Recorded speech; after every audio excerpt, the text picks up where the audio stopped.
Welcome into Duval Daily, presented by GenJag.com. I'm Jordan DeLuga. Thanks so much for being here Friday, August 1st. And yes, we have the Jaguars mock game, they are calling it, this evening at the bank. Very excited to be out there. Going to get down on the field, take some pictures, then head up to the press box, I believe, is how things will go there for media. But there's going to be a bunch of fans in attendance. It should be a really fun Friday night at the bank, right? So we're going to preview this thing, talk about what to expect. The mock game is supposed to start right at 7 o'clock. It's going to be about an hour. Liam Cohen is going to speak with the media following the mock game, as they're calling it. And you will have some individual warm-ups and positional drills periods prior to the mock game. Not sure exactly the timeline for when those will start, but I believe parking lots will open at 4 p.m. I think Lot J is where fans are going to be parked. Yeah. Well, there will be lots open all over the place. Lots B, C, D, E, J, S, X, and you can go to tailgaters as well. The gates open at 5 p.m. You're going to want to go in gate 1 and gate 4. There will be the two gates that are open. Again, the 7 p.m. start time for the mock game. There is also the clear bag policy in effect.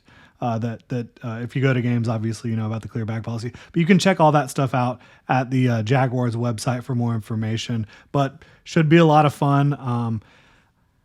Talking about what we want to see out on the field. I expect to see Travis Hunter on both sides. Look, the first practice of training camp, Liam Cohen talked after practice and said within the first 6 practices, expect to see Travis Hunter play on both sides of the ball. We have not seen that yet in a specific training camp practice, right? You saw it at the end of minicamp, and ever since then, when it's come to team drills, every single day he's either been on the offensive side or the defensive side. Now, during special teams periods, if he's having an offensive day, he will go work with defensive coaches. If he's having a defensive day, he will go work with offensive receivers, coaches, etc. So he's getting in the work mentally, physically, every single day, offense and defense. But he has not had a practice where in the team portion of things, he is participating on both sides since the start of training camp. I would expect to see that this evening. The Jaguars are, again, Liam Cohen said that would happen before this evening. This will be technically the 8th practice. I'm going to be considering this the 8th practice for all intents and purposes, and for organizational purposes moving forward. This is the 8th practice for me. I expect to see Travis Hunter on both sides. And that should be really exciting. How does he perform on both sides in a practice? Like, everybody's wondering, can Travis Hunter have a situation in a game this year where he picks off a pass and then is out there on offense the very next play and catches a pass, maybe catches a touchdown, like something like that, right? That is the type of game-changing impact Travis Hunter could have for the Jaguars if everything goes the way they're planning on it going, right? So Travis Hunter playing both sides, I expect to see it this evening, which should be fireworks. First time at Everbank Stadium for Travis Hunter playing both sides is my expectation this evening. I want to see this evening, obviously no I words, but I want to see a clean operation on both sides. What does that mean? No dumb penalties, like no false starts, no offsides, none of that. I want to see very few mental mistakes as well. Like, I want, when the offense wins a possession or wins a play, I want it to be because the physical ability, right? Not because of a mental mistake. If defense picks off a pass, I want it to be a one-on-one situation where the defender just makes a great play.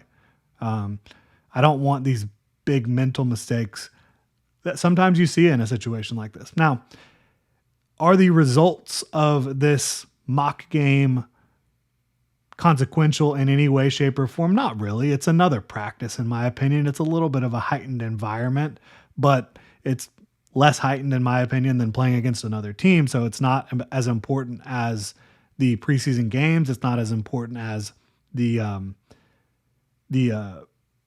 joint practices that they're going to have with the Dolphins.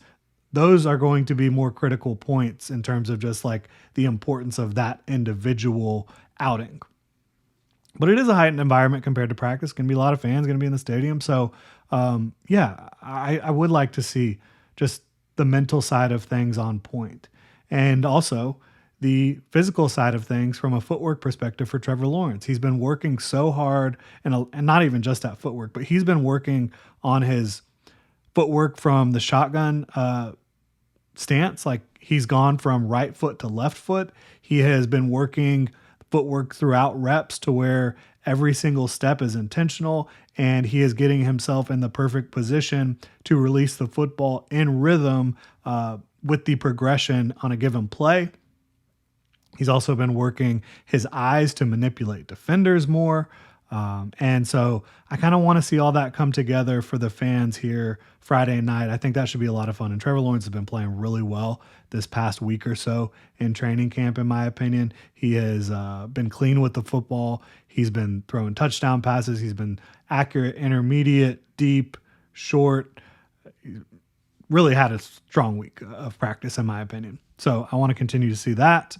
I want to see BTJ have a little bit of a big outing, right, in front of all the fans. Again, not a game, not a regular season game, but for lack of a better word, again, heightened environment. I would say under the lights, but summertime, 7:00, still probably going to be bright outside in Jacksonville, Florida. But, I want to see Brian Thomas Jr. have a nice outing. He's been a little up and down. And again, does that matter? No.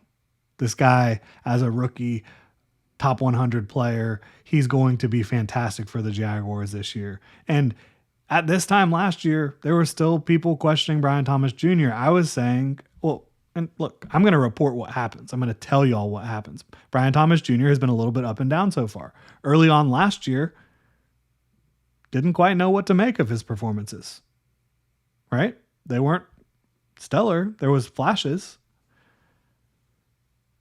But Brian Thomas Jr., when it counts on game day, is going to be a big time playmaker for the Jacksonville Jaguars and one of the best young receivers in football, one of the best receivers in football, period.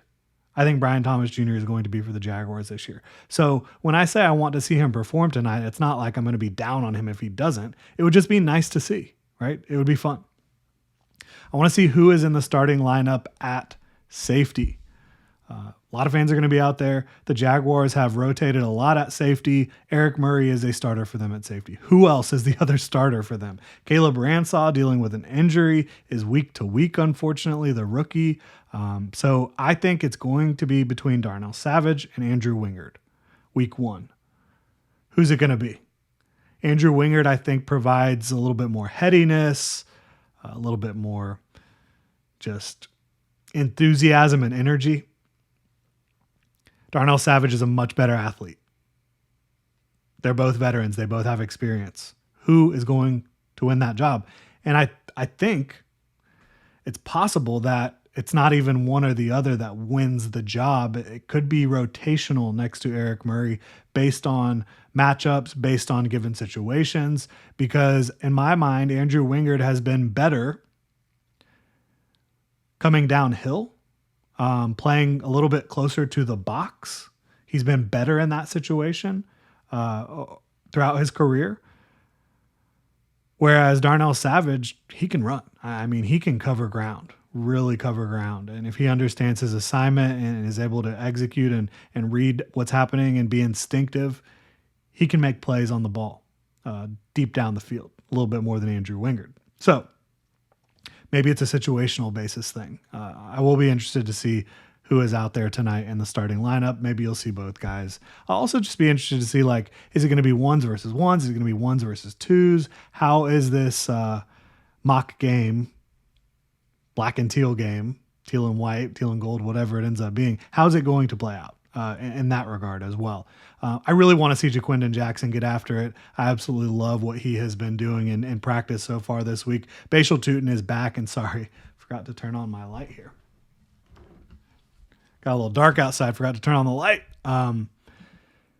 I want to see Jaquindon Jackson get after it. This guy is such a strong runner, physical, 230 pounds, undrafted free agent, but was very productive in college. He's shown the ability to pass protect, to catch passes out of the backfield, to run strong. I want to see him out there in front of the fans. I also am really excited to see, well, maybe more nervous than anything.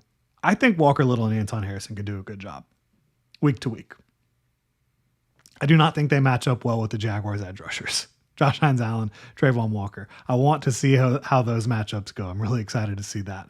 But that's it. That's the preview here for this mock game. Should be about an hour. Again, there will be individual positional drills prior to, and gates open at 5 o'clock. Parking opens at 4 o'clock. If y'all see me out there, say what up. Looking forward to it. And if you enjoy the content here, please like and subscribe. Y'all have a good one.